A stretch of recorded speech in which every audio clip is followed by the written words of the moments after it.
15절부터 38절 말씀입니다. 함께 봉독하겠습니다. 예수께서 모든 도시와 마을에 두루 다니사 그들의 해당에서 가르치시며 천국 복음을 전파하시며 모든 병과 모든 약한 것을 고치시니라.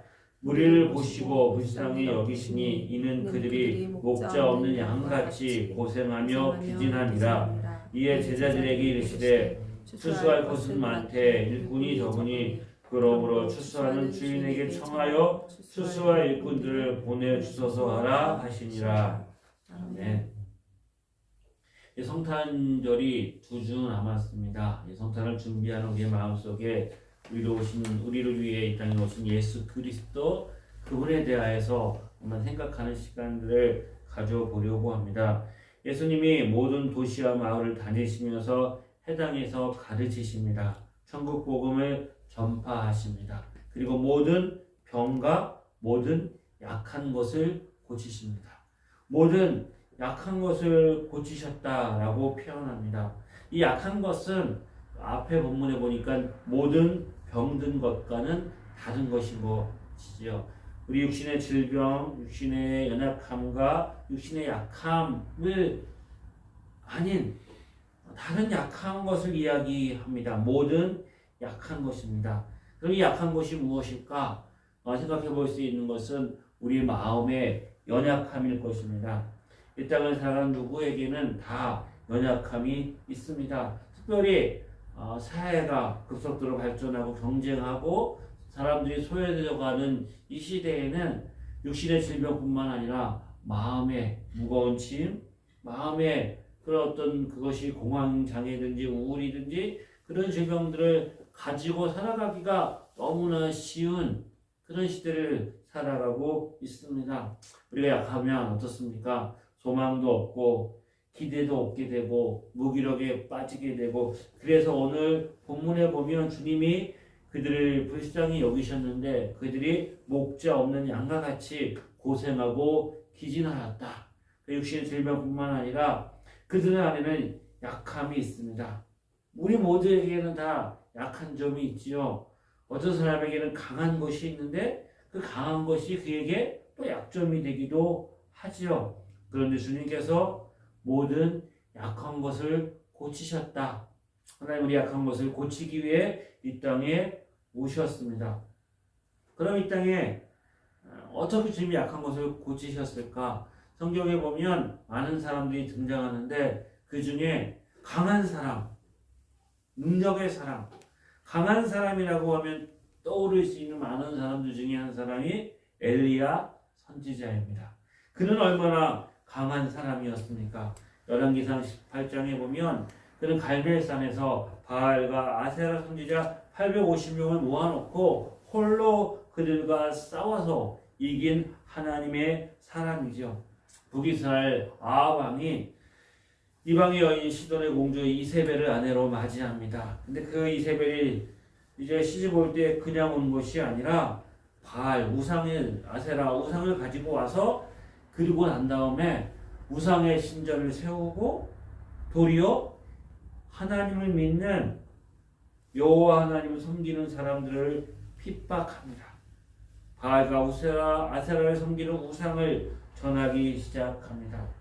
그들이 우상 숭배하게 되자 하나님이 엘리야를 통하여서 3년 반 동안 그 땅에 비가 오지 않게 하심으로 그들의 우상 숭배를 징계하셨습니다. 그리고 난 다음에 하나님이 엘리야를 보내서 갈멜산에서 제단을 쌓고 어느 신이 그 불을 내려서 제단에 그 제단을 태우는가 대결해보자. 그러면서 이제 결투를 하지요. 850명이 오전부터 이른 시간 제단을 쌓고 바알과 아세라를 부르면서 자신들의 몸을 상하게 하고 피 흘리면서 불을 내려달라고 아무리 외쳐봐도 불이 내리지 않습니다. 그래서 이제 엘리야가 일어납니다. 제단을 쌓고 거기에 물을 붓고 그 다음에 하나님께 기도합니다. 하나님 불을 내리셔서 여기에 이 제단을 태우셔서 여호와 하나님이 참 하나님인 것을 이들로 알게 해달라고. 구하자 하늘에서 불이 내려가지고 그 제단을 태웠지요. 그리고 백성들이 그것을 보고 난 다음에 거기에 있는 바알과 아세라 선지자 850명을 잡아서 다 죽였습니다. 그리고 하나님께서 비를 내려 주셨습니다. 엘리야가 승리했습니다. 850대 1의 승리, 큰 승리를 거두었습니다. 엘리야는 강한 사람입니다. 믿음의 사람이었습니다. 하지만 엘리야보다 더 강한 사람이 등장하지요. 그가 누구입니까? 이세벨입니다. 눈 하나 깜짝하지 않습니다. 자기를 따랐던 850명의 선지자가 죽었고 거기에 하나님이 불을 내림으로 인하여서 하나님의 능력을 나타냈지만 이 이세벨은 눈 하나 깜짝하지 않습니다. 엘리야를 잡아 죽이라고 사람들을 보내지요. 이 소식을 들은 엘리야가 어떻게 합니까? 자기 생명을 위하여 도망칩니다. 강야로 들어가서 로뎀나무 아래 그가 기진맥진 그가 이제 넉다운 되어가지고 하나님께 죽기를 구하지요. 자기 자신은 강야로 들어가 하룻길을 가서 한 로뎀나무 아래 앉아서 자기가 죽기를 원하여 이르되 여호와여 넉넉하오니 지금 내 생명을 거두시옵소서. 나는 내 조상들보다 낫지 못하나이다. 하나님, 이렇게 살 바야 내가 죽는 게 낫겠습니다. 하나님, 내 생명을 거두어 주십시오. 큰 승리를 거두고 난 다음에 그가 강한 사람이었기에 그가 만난 현실을 감당해내지 못합니다. 내가 이런 존재밖에 되지 않나? 그런다고 해서 그는 하나님을 부인하거나 하나님을 저주하지 않습니다. 하나님 앞에 자신을 자책합니다. 하나님, 내가 이것 하나 감당하지 못하는 약한 사람이었습니다. 이런 약한 내가 무엇을 할 수 있겠습니까? 나는 아무것도 할 수 없습니다. 누구보다 큰 승리를 경험했지만 한순간에 무너져서 죽기를 구하는 약한 사람들이 되었습니다. 이 시대는 사람을 강하게 키우죠. 너는 할 수 있어. 할 수 있어. 너는 할 수 있을 거야 라고 말하면서 수많은 경쟁에서 이기며 승리할 수 있다고 사람들을 밀어넣습니다.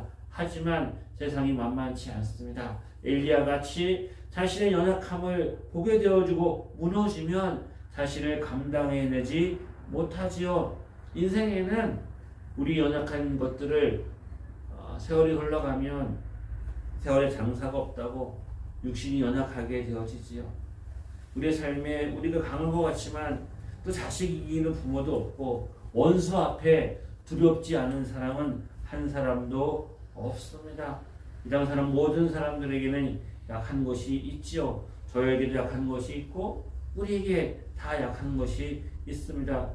엘리야가 오죽하면 죽기를 구하겠습니까? 몸도 지치고 마음도 무너지고 영혼이 상한 채로 그 노랫나무 안에서 죽기를 구하다가 그가 잠이 들었습니다. 그런 약한 자를 하나님이 고쳐주시지요. 전사를 보내서 그를 만지시고 구운 떡과 물을 먹이시며 그가 이제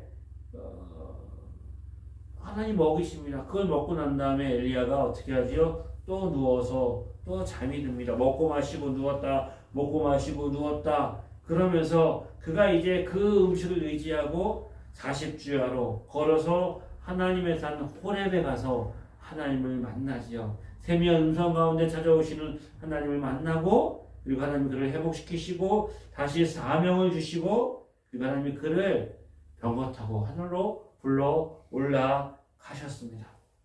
이 약한 엘리야를 하나님이 고치시고 치유하셨습니다.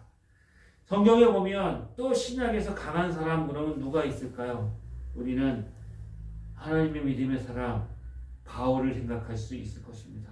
바울 3차 전도 여행을 떠나면서 어떠한 상황에서도 그는 포기하지 않고 그 사명을 감당하고 그가 또 이제 마지막 노년에 로마 감옥에 갇혔지만 거기서 포기하지 않고 놓아져서 땅끝에 섬 하나까지 가서 복음을 전하기를 소망했던 사람이 사도 바울이지요. 그런 바울에게도 이런 고백을 할 때가 있었습니다.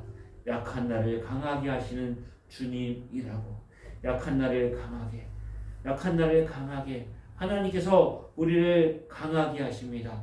가난한 나를 부하게, 눈먼 나를 볼 수 있게 하나님이 행하셨네. 호산나 호산나 약한 나로 강하게.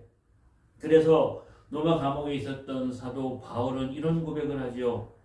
내게 능력 주시는 자 안에서 내가 모든 것을 할 수 있느니라. 내게 능력 주시는 자 안에서, 내게 능력 주시는 자 안에서 너라면 할 수 있어. 너라면 할 수 있어. 이 세상이 주는 메시지가 아닙니다. 너라면 할 수 있어가 아니라 내가 원하고 소원하고 바라는 모든 것들이 이루어질 거야 라는 것이 아니라 내게 능력 주시는 자 안에서 약한 내가 뭐든지 할 수 있다. 이것이 예수 그리스도를 만난 하나님의 사람의 고백인 것입니다. 우리가 약하면 어떻게 될까요? 기둥이 건물이 집안이 약하면 흔들려서 지탱할 수가 없지요. 기둥이 약하면 언젠가 그 집은 무너지게 될 수밖에 없습니다. 우리 몸이 강하고 우리 몸이 견고하면 우리가 내성이 있고 면역력이 있으면 어떤 바이러스나 어떤 질병이 와도 이겨낼 수 있는 거죠. 그래서 몸이 약해질 것 같으면 어떻게 합니까? 평소보다 이제 뭐 비타민도 하나 먹고 두 개 먹고 세 개 먹고 그래서 몸의 내성을 키우고 뭔가 우리가 몸 관리를 하면서 대비하기도 하는 거죠. 그러나 몸이 약하면 조금만 흔들려도 무너지고 넘어질 수밖에 없습니다. 견뎌내지 못하는 거예요. 사람이 약하면 부모가 약하면 부모 구실을 할 수가 없는 거죠. 정부가 약하면 정부가 그 나라의 그 구실을 할 수가 없는 거예요. 성도가 약하면 성도 구실을 할 수가 없겠죠. 우리가 약하면 아무리 내 마음에 소원이 있어도 그것을 감당해내지 못하면 제 구실을 할 수가 없습니다. 약한 것 누가 보더라도 모자라는 것입니다. 부족하고 연약한 것입니다. 그럼에도 불구하고 사도 바울이 고백하는 것은 약한 나를 강하게 하시는 주님이라 말씀하십니다. 주님이 왜 이 땅에 오셨습니까? 약한 자를 고치기 위해 오셨습니다. 우리 약한 것을 아시는 주님께서 그 약한 것을 지금도 고치고 계십니다. 약한 그때에 강한 능력의 주님이 우리와 함께 하시는 것, 그것이 믿음의 고백인 것입니다. 그런 말, 내가 능력을 주시는 자면서 내가 모든 것을 할 수 있다는 말은 내가 약하다고 해서 내가 약하기 때문에 그 약한 것이 이유가 되어서 내가 해야 될 어떤 자리, 내가 감당해야 될 일을 감당하지 못하는 일은 없게 하신다는 것이죠.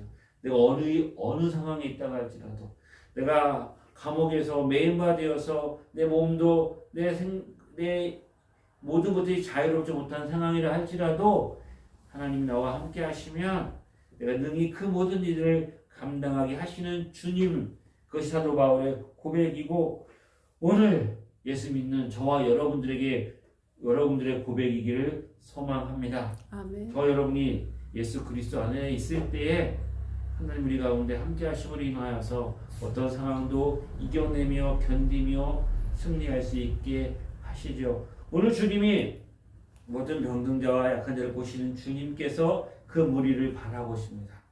그 무리를 바라보시면서 어떻게 하신다고요? 불쌍히 여기셨습니다. 왜요? 이들이 목자 없는 양과 같이 고생하며 기진하기 때문입니다.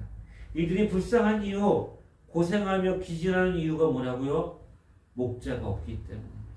우리 인생이 무너지고 약해지고 우리의 삶에 어떤 것들을 감당할 수 없는 그런 상황들이 오는 이유들이 뭘까요? 내가 약하기 때문이 아닙니다. 우리는 다 약합니다. 약하지 않은 사람은 한 사람도 없습니다. 다 우리 약한데 중요한 건 뭐예요? 약한 우리에게 목자가 있느냐 없느냐 그 차이인 거예요. 그들을 불쌍히 여기셨습니다. 왜요? 그들이 목자 없는 양과 같이 기진하고 고생하기 때문인 거예요. 양은 약합니다. 양은 원래 약한 존재입니다. 자기 스스로 자기를 방어할 수 있는 능력이 하나도 없고 그 양은 약합니다. 태어나기를 약하게 태어났습니다. 근데 양에게 중요한 건 뭐예요? 양에게 너 왜 자꾸 약하냐? 너 왜 그거밖에 못하냐? 너는 왜 양같이 그렇게 아무리 얘기해봐야 양은 양인 거예요. 약한 자에게 약하다고 탓하는 것은 어리석고 그건 무리한 것이죠. 그럼 뭐예요? 그 양에게 목자가 있느냐 없느냐가 양의 인생에 있어서 너무나 중요한 것이에요. 주님이 우리를 보고 불쌍히 여기십니다. 왜요? 그들이 목자 없는 양과 같이 고생하며 기진하고 있기 때문인 거죠. 양하면 저는 양을 볼 때 대관령 목장에 있는 하얀 양, 그런 양들을 우리가 연상하고 생각하잖아요. 양하면 우리가 잘 떠오르지가 않습니다. 그럼 뭐를 연상하면 좋을까 하면 이제 우리가 우리 주변에 흔히 이제 애완견이나 고양이들을 키우지 않습니까? 이스라엘 백성들이 강야에서 유목하며 했을 때 그 양들은 마치 우리가 애완견을 키우는 개와 같은 그런 존재라고 보면 맞을 거예요. 우리 주변에 보면 얼마나 우리가 애완견들을 키울 때 극진합니까? 그 애완견들을 이제 병원, 호텔, 놀이터, 미용실도 있고 전문 간식점도 있어요. 유모차 끌고 가면 잘 봐야 돼. 애가 있나, 개가 있나? 그런 세상 살고 있어요. 그런데 가끔 가다 보면 유기견들이 있습니다. 유기견들이 또 때로 물려다니는 개들도 있어요. 아무리 그들이 품종이 좋고 아무리 그런다 할지라도 유기견들을 바라보면 냄새도 나고 우리에게 두려움도 주고 정말 딱 이 표현이 맞는 거예요. 목자 없는 양과 같이 고생하며 기진하며 때로는 쓰레기통을 뒤지기도 하고 이러는 그 개들을 보면 가까이 하기가 너무나 힘든 거예요. 예수님의 눈에 볼 때 그들의 눈이 목자 없는 양과 같이 고생하며 기진하는 그들을 위해서 주님이 이 땅에 오셨습니다. 천국 복음이 증거되고 주의 말씀이 증거되어지지만 그들은 그것을 깨닫지 못하고 자신을 의지하고 종교적인 열심을 의지하고 이 땅에 있는 지식과 우상을 섬기면서 마음을 빼앗기고 자유함을 얻지 못하고 끊임없이 경쟁하는 이 세상 속에서 지치고 상하고 병든 영혼들을 바라볼 때 또한 그 목자 없는 양들 그들을 향해서 연약한 그들을 노리고 공격하는 원수들이 있습니다. 홀로 세상 살아가는 것도 쉽지 않은데 양을 노리는 원수들이 있어요. 이리와 늑대들이 언제 공격해 올지 모릅니다. 거기에다 양을 이용해서 자기 뱃속을 채우려고 하는 거짓 목자도 있습니다. 양에게 두려움을 주고 양에게 미혹해서 거짓 복음을 전하여서 양들의 마음을 상하게 함으로 자신의 이익을 취하려고 하는 거짓 목자도 있다고 주님 말씀하시지요. 그러므로 양에게 필요한 것은 선한 목자입니다. 원수가 올 때 도망가지 않고 끝까지 그 양을 지키고 양을 보호하고 양을 푸른 초장과 실만한 물가로 인도하는 사망의 음침한 골짜기를 지날지라도 그 모든 해에서 그들을 지키고 인도해서 푸른 초장으로 인도할 선한 목자. 우리 인생 가운데 이 선한 목자가 있느냐 없느냐, 그 선한 목자의 인도하심 아래 있느냐 없느냐, 그것은 너무나 중요하지요. 주님이 그 선한 목자로 이 땅에 오셨습니다. 양을 보고 주님이 어떻게 하셨다고요? 목자 없는 양같이 유리하고 방황하는 그들을 보고 불쌍히 여겼어요. 불쌍히 여기는 것은 누구나 할 수 있는 일이에요. 유기견들을 보고 불쌍히 여기는 것 누구나 할 수 있지요. 근데 그 유기견들을 입양해서 자기의 애완견으로 키우고 돌보는 일들은 누구나 아무나 할 수 있는 일들이 아닌 거예요.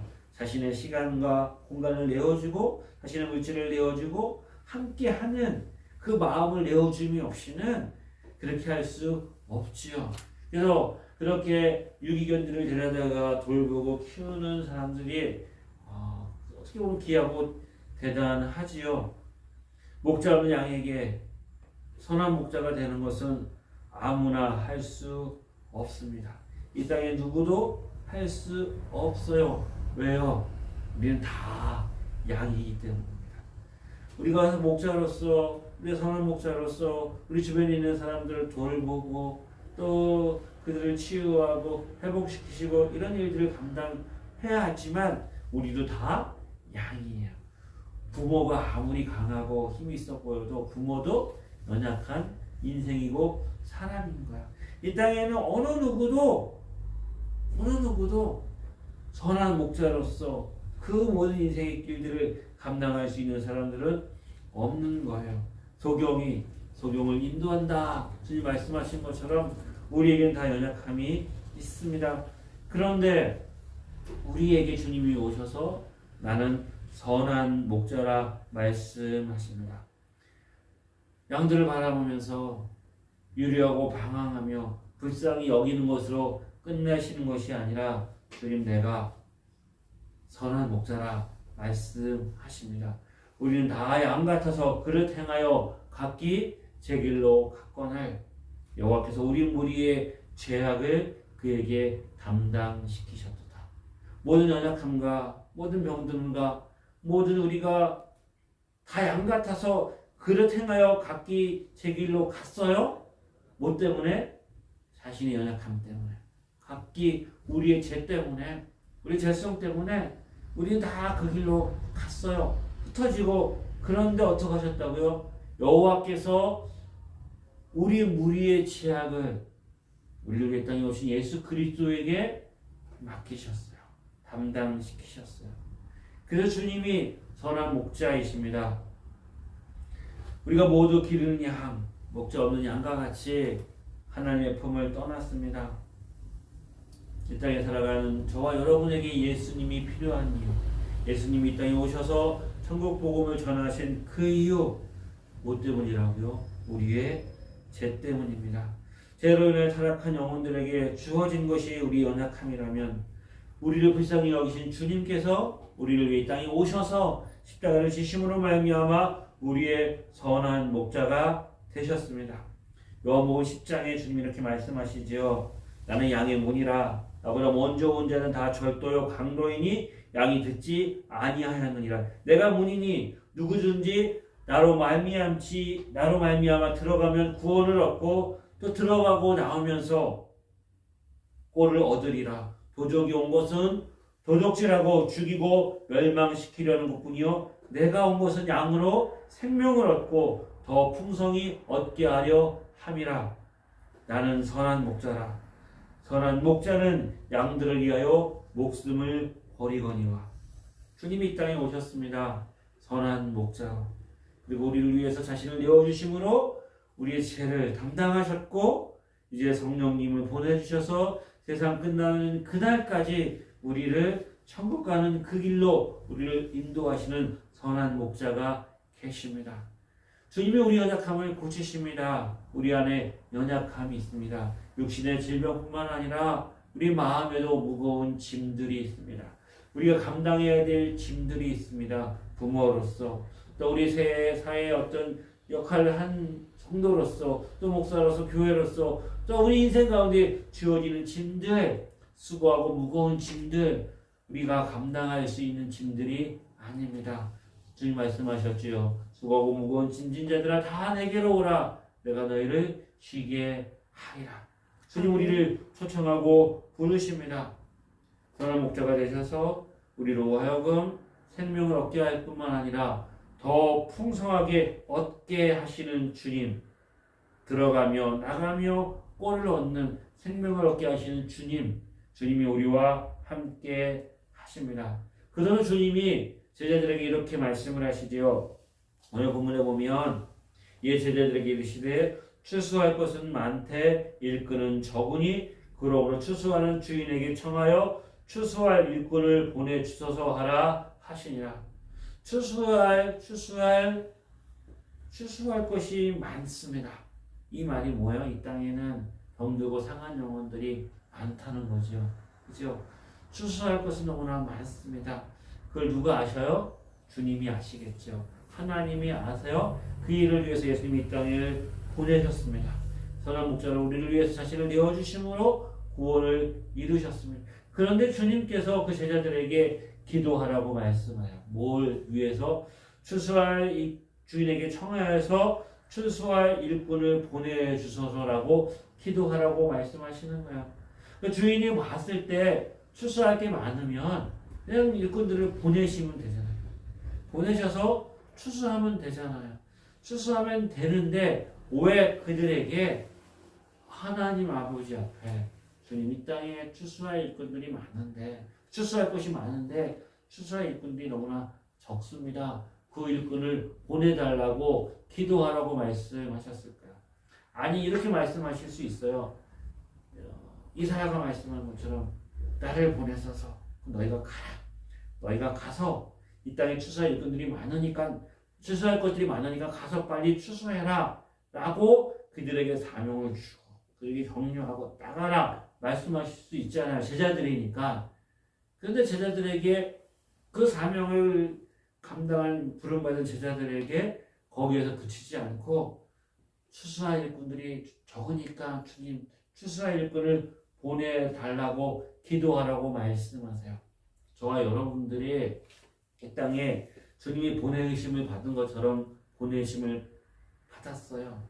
그러므로 우리도 이 땅에서 주님이 행하셨던 것처럼 우리가 있는 자리에서 우리 주변에 있는 연약한 자들을 위로하고 세우고 격려하며 또 내 자신도 소망을 잃지 않도록 서로가 위로하고 서로가 힘을 합해서 주님 오시는 그날까지 믿음을 지키고 이 복음을 전하는 일에 힘써야 되겠죠. 내가 감당해야 될 몫이 있는데 그게 뭐라고요? 너 혼자 짐지고 너 혼자 감당해야 될 일이 아니라고 말씀하시는 거예요. 내가 안 하면 내가 못하면 누가 할 수 있을까? 우리가 또 우리 주어진 사명들이 너무나 크다 보니까 그것이 너무 귀한 일이다 보니까 이것을 내가 감당하지 못하고 내 연약함 속에 있을 때 또 한편 이 부르심 앞에서 내가 좌절하고 낙심하고 또 영적인 심취에 빠지게 되는 일들이 만나게 되는 거예요. 그럴 때 우리가 내 자신 바라보지 말고 뭐를 바라보라고요? 이건 주님의 일이고 주님이 행하시는 일들이니까 주님의 마음에 동참해서 우리 이 땅을 바라보고 이 땅을 긍휼히 여기면서 하나님 내가 가지 못하는 거 내가 손닿지 못하는 거 내가 마음은 있지만 내가 할 수 없는 그 일에 주님께서 일꾼을 보내셔서 그 일을 감당할 수 있도록 우리의 마음이 주님의 마음과 하나 되도록 기도하라 주님 말씀하시는 거예요. 12명의 제자를 부르셨지만 주님이 이 땅에 오심으로 그 일을 다 행할 수 없어서 12명의 제자를 부르셨고 이 12명의 제자들에게 주님께서 말씀하시지요. 추수할 것이 너무나 많은데 너희가 하나님께 기도하라고 말씀하시는 거예요. 나가서 기도할 시간에 나가서 일하지. 이게 우리의 마음일 수 있는데 우리가 주어진 그 사명들을 우리가 감당하고 그 지켜내는 것들도 중요하지만 나 혼자 내가 서지 못한다고 하나님의 일을 못하는 건 아니라 그 일을 위해서 우리가 어떠한 자리에 어떤 상황에 있다 할지라도 하나님의 마음과 연합하여서 기도함으로 그 주님의 일에 내가 늘 항상 함께하고 엘리야가 말하잖아요. 850명을 내가 이겨냈는데 이세벨 하나님 감당하지 못해서 내가 이거 감당하지 못하면 어떻게 되겠습니까? 이러니까 자신이 연약함에 빠지는 거예요. 자신이 무너지고 그 자신의 얼마나 자신이 한심하고 그러면 하나님의 나라가 어떻게 될까? 그런 거 너희 염려하지 말고 그 일은 하나님께 맡기고 기도하고 간구하고 추수할 일꾼을 보내달라고 부르짖고 너는 주어진 그 상황 속에서 하나님 주신 그 일들을 감당하면서 믿음을 지켜라. 주님 그렇게 말씀하고 있는 것이죠. 주님 말씀하십니다. 주님 이 땅에 오셨습니다. 우리 약한 것을 지금도 치유하고 고치십니다. 주님이 우리 약한 것을 치유하고 고치는 방법은 단 하나예요. 그게 무엇일까요? 세상 끝날까지 내가 너와 함께하고 있다. 주님이 나와 함께 하심으로 나를 치유하시고 고치시고 회복시키십니다. 그럼 이 믿음 놓지 않고 끝까지 주님 앞에 붙어서 우리가 주어진 그 모든 일들을 이 감당함으로 우리 선한 목자 되신 주님과 함께 동행하여 넉넉히 이기며 승리하는 복된 은혜가 저와 여러분들에게 있기를 주의 이름으로 축복합니다. 기도하겠습니다. 참 좋으신 하나님 아버지 은혜를 감사합니다. 주님이 선한 목자로 이 땅에 오셨습니다. 아버지 하나님, 주님이 계시기에 우리가 우리 연약함을 능히 감당하며 이길 수 있음을 아버지 바라봅니다. 소망을 가지게 하여 주옵소서. 죽음 가운데서도 소망을 붙들고 믿음으로 이기며 승리하게 하여 주옵소서. 우리가 주어진 자리에서 주어진 사명을 잘 감당하게 하시고 약한 곳에 빠지지 않게 하시고 강하게 하시고 승리하게 하시는 주님을 믿음의 눈으로 바라보게 하여 주옵소서. 날마다 주어진 우리 영적인 싸움에서 승리케 하게 하시고 아버지 하나님 우리에게 소망을 주셔서 이제 2023년 이제 얼마 남지 않았는데 한 해를 우리가 잘 감당하고 마무리하며 2024년도에는 더 큰 하나님의 역사를 기대하고 소망할 수 있도록 믿음을 더하여 주시옵소서. 예수님의 이름으로 기도드립니다. 이제는 우리 주 예수 그리스도의 은혜와 하나님 아버지의 크신 사랑하심과 성령의 인도하심이 선한 목자 되신 주님을 의지하며 믿음으로 살기를 소망하는 하나님의 자녀들 위해 지금부터 영원히 함께 하시기를 간절히 축원하옵나이다. 아멘.